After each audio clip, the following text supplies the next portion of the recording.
मुख्यमंत्री नीतीश कुमार ने प्रगति यात्रा के दौरान रोहतास में करोड़ों के योजनाओं का किया शिलान्यास। खबर रोहतास जिला से है, जहां मुख्यमंत्री नीतीश कुमार ने जिले में कुल 921 करोड़ रुपए की लागत से 124 विकास योजनाओं का शिलान्यास कर उद्घाटन किया।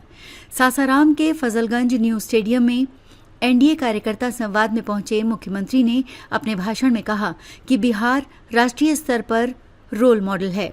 बिहार विकास के लिए केंद्र सरकार के सहयोग की बखूबी सराहना की। मुख्यमंत्री ने कहा कि रोहतास जिला में सड़क, पुल, बिजली, शिक्षा, स्वास्थ्य, पर्यटन, ग्रामीण और शहरी विकास के क्षेत्र में नई मजबूती मिलेगी। मुख्यमंत्री नीतीश कुमार द्वारा प्रगति यात्रा के अवसर पर रोहतास जिला में विकास की 14 योजनाओं की घोषणा की गई थी, जिनकी अनुमानित लागत 935.1294 करोड़ रुपए है। इनमें से दिनांक 24 सितंबर को कुल 9 योजनाओं का शिलान्यास किया गया, जिन पर 515.60 करोड़ रुपए की लागत आएगी।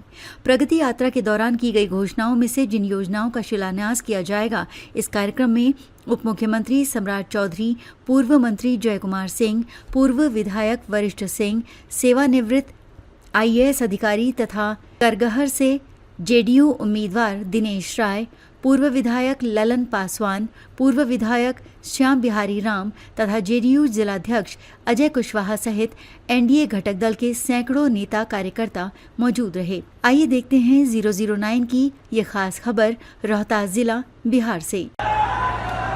आप तो जानते ही हैं कि हम लोगों की सरकार बनी 24 नवंबर 2005 को, और तब से राज्य में कानून का राज है और हम लगातार 20 वर्षों से विकास के काम में लगे हुए। लेकिन उसके पहले जो सरकार थी वो कोई काम करता था? कोई काम नहीं था, सब तरह से गड़बड़ था।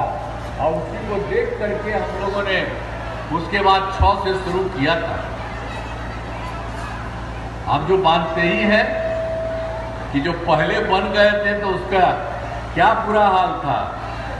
लोग शाम के बाद घर से बाहर नहीं निकलते थे, शाम के बाद सब घर में ही रहता था। यही हालत था। समाज में कितना विवाद होता था, कितना हिंदू मुस्लिम झगड़ा होता था। पढ़ाई का क्या हाल था, बहुत कम बच्चे पढ़ते थे, अब बहुत कम पढ़ाई होती थी। पहले इलाज का पूरा इंतजाम नहीं था, सड़कें बहुत कम थी, जो भी थी उनका बुरा हाल था। अब बिजली बहुत कम जगह थी। तो ये हालत उन लोगों का पहले था। उसके बाद हम लोगों से जितना हुआ सब हम लोगों ने, अब इसके बाद इससे बड़े संख्या में लोगों को फायदा होगा। और एक बात और आप जानते हैं कि हम हर बिजली पहुंचा दिया गया 2018 में, सब जगह के घर तक कर दिया सरकार द्वारा। शुरू से ही बहुत मामूली दर पर, सस्ती दर पर बिजली दी। अब तो इस बार हम लोगों ने कर दिया कि इसको जो भी थोड़ा पैसा मिलता था, कोई पैसा नहीं मिलेगा और सबको मुफ्त में ही हम लोगों ने देने का तय कर दिया है। सब बिजली के लिए अब लगभग सभी घरेलू उपभोक्ताओं को बिजली मुफ्त दी जा रही है और सरकार की तरफ से सभी इच्छुक लोगों के घरों पर सोलर लगाए जाएंगे। ये सब हम लोग सपा दे रहे हैं और सोलर लगाएंगे। हम तो कहेंगे आपको कि अब मुफ्त में दे रहे हैं, तो अगर करिएगा अपने ऊपर वाला सोलर लाइट तो सब सरकार कर देगा, बड़ा फायदा होगा आप लोगों को। तो हम लोग तो मुफ्त दे ही रहे हैं, तो इसीलिए आपको बता दे रहे हैं कि ये सब काम हम लोग पूरे तौर पर करने के लिए सारी काम कर रहे हैं। हाल ही में महिलाओं को रोजगार के लिए एक नई योजना, मुख्यमंत्री महिला रोजगार योजना की स्वीकृति दी गई, जिसमें जीविका दीदियों सहित सभी महिलाओं का फायदा होगा। हर घर की एक महिला को रोजगार शुरू करने के लिए 10,000 रुपये की राशि दी जाएगी। इनको रोजगार अच्छा चलेगा। जिन्हें जरूरत पड़ेगा तो 2 लाख रुपये तक की अतिरिक्त सहायता भी दी जाएगी। ये काम इसी सितंबर माह से शुरू हो जाएगा। अब आप जान लीजिए बिहार का बजट लगातार बढ़ रहा है। अब जो 2005-06 में नई सरकार बनने के समय राज्य का बजट पहले से ही कितना था, मात्र था 28,000। और उसके बाद जब हम लोग आ गए समय, जब मौका मिला तो 2006 में 7 में हम लोगों ने कर दिया 24,000। लेकिन उसके बाद हम लोगों ने देखा कि इसको और बढ़ाने लगे, उसको बढ़ते बढ़ते 1 लाख से अधिक, और फिर 1 लाख से भी अधिक बढ़ते बढ़ते 2 लाख से भी अधिक, और फिर 2 लाख से अधिक होते होते अब 3 लाख से भी ज़्यादा हम लोग एक जगह पर करा दिए। शिक्षकों के बराबर उसको राज्य सरकार की तरफ से वेतन दिया गया। अब उसके बाद एक बार और आपको कहते हैं, जाति आधारित गणना 2023 में सब पार्टी से मिलके कुछ बात किए। उसी में हम लोगों ने सोचा कि कोई आदमी ऐसा है जिसका कि गरीब परिवार है, इसको भी हम लोग देखेंगे।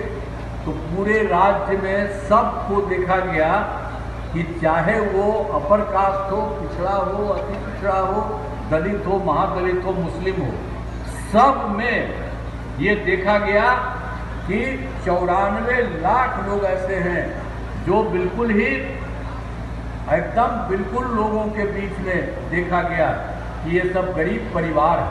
तो अब हम लोगों ने उनके सुधार के लिए भी काम शुरू कर दिया। पहले तो हम लोगों ने किया था 2023 के बाद, ये 2023 में यही किए, उसके बाद ही किए पिछले साल से, कि उनके रोजगार हेतु 2 लाख रुपया के दर से सहायता देना शुरू किया जाएगा। और उसके लिए कहा कि 5 साल तक करेंगे। लेकिन इसी बार हम लोगों ने सोचा कि इतना दिन करने की जरूरत नहीं है, उसका जल्दी ही करेंगे। सभी परिवारों को एक साथ सहायता दे दी जाएगी, जिसके लिए उच्च स्तरीय समिति बनाई जाएगी। यानी जो गरीब परिवार है, वो सोच लीजिए अपर कास्ट भी है, पिछड़ा भी है, अति पिछड़ा भी है, दलित है, महादलित है, मुस्लिम है, सब लोग हैं। तो सब के लिए हम लोग ये सब काम करवा रहे हैं, एक एक काम। तो पहले वाले तो कोई काम नहीं करते थे, हम लोग सबके लिए काम कर रहे हैं। अब आप जानते ही न है कि बिहार का विकास तेजी से हो रहा है और आगे भी इसी प्रकार होता रहेगा। अब आप जानते हैं, हमको जो गए इसमें 2024 के दिसंबर में और 2025 में जनवरी फरवरी में हम लोगों ने प्रगति यात्रा के दौरान सभी जिलों में जा करके हम लोग देखे कि कहाँ पर कोई कमी है, तो उसी को देखते रहे कि जो कमी है पूरे बिहार में, तो उनकी संख्या हो गई 430। हम लोग बीच में भी जाते थे, जो हम लोगों को पता था वो कहते थे, अगर कोई कहता भी था तो उसको भी हम लोग सोचते थे। तो इसी तरह से उन सब लोगों के लिए काम किया जा रहा है और इसके लिए 50,000 करोड़ रुपए की लागत यहाँ पर चल रही है। इन सभी योजनाओं पर तेजी से काम चल रहा है। अब हाल में हमने कुछ नए कदम उठाए हैं, जिसमें सभी को पहले से जितना काम हो रहा तो और भी नया चीज़ सब जगह काफ़ी फायदा होगा। एक तो है गाँव में शादी समारोह आयोजित करने के लिए सरकार सभी पंचायतों में विवाह भवन का निर्माण कराएगी और इस पर 4,026 करोड़ रुपए की राशि खर्च की जाएगी। आजीविका दीदियों को बैंकों से ऋण के बजाव को जो पहले 10 मिलता था उसको कम कर दिया 7%। आजीविका के सभी कर्मियों को मिलने वाली राशि को बढ़ाकर दोगुना कर दिया गया है और दीदी की रसोई में खाने की कीमत में 40 रुपये से घटा करके 20 रुपया, ताकि लोगों को फायदा हो, अपना पैसा कम लगे। पंचायत के सभी प्रतिनिधियों, आशा कर्मी, रसोइया, आंगनबाड़ी सेविका एवं सहायिका और कृषि सलाहकार आदि के मानदेय में बढ़ोतरी की जा रही है और सभी वृद्धजनों, दिव्यांगजनों और विधवा महिलाओं को मिलने वाली पेंशन की राशि पहले 400 रुपया थी, अब उसको बढ़ा करके हम लोगों ने 1100 कर दिया। लीजिए, अब केंद्र सरकार का पूरा सहयोग मिल रहा है, यहाँ हम लोग कर रहे हैं राज्य में, इसलिए अब एक तरह से सब तरह से आप लोग इसी तरह से करते रहिएगा।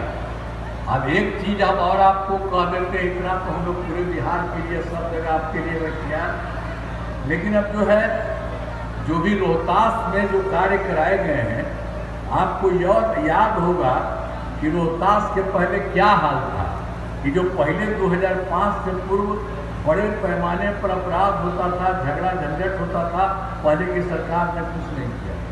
जो पहले वाली सरकार थी पहले कह दिया वो कुछ नहीं करता था।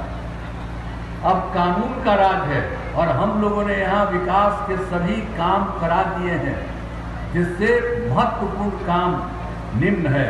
इंजीनियरिंग कॉलेज एवं पॉलिटेक्निक संस्थान की स्थापना की गई, महिला ITI एवं सभी अनुमंडलों में ITI की स्थापना हम लोगों ने कराया। आज GNM संस्थान एवं पारा मेडिकल संस्थान की स्थापना की गई है, पूरा रोहतास के बारे में बता रहे हैं। और फिर सदर अस्पताल में 2000 बेड के नए अस्पताल का निर्माण कराया जा रहा है। और रोहतास में जननायक कर्पूरी ठाकुर छात्रावास, एक अनुसूचित जाति आवासीय उच्च विद्यालय एवं एक अन्य पिछड़ा वर्ग आवासीय उच्च विद्यालय का निर्माण कराया गया।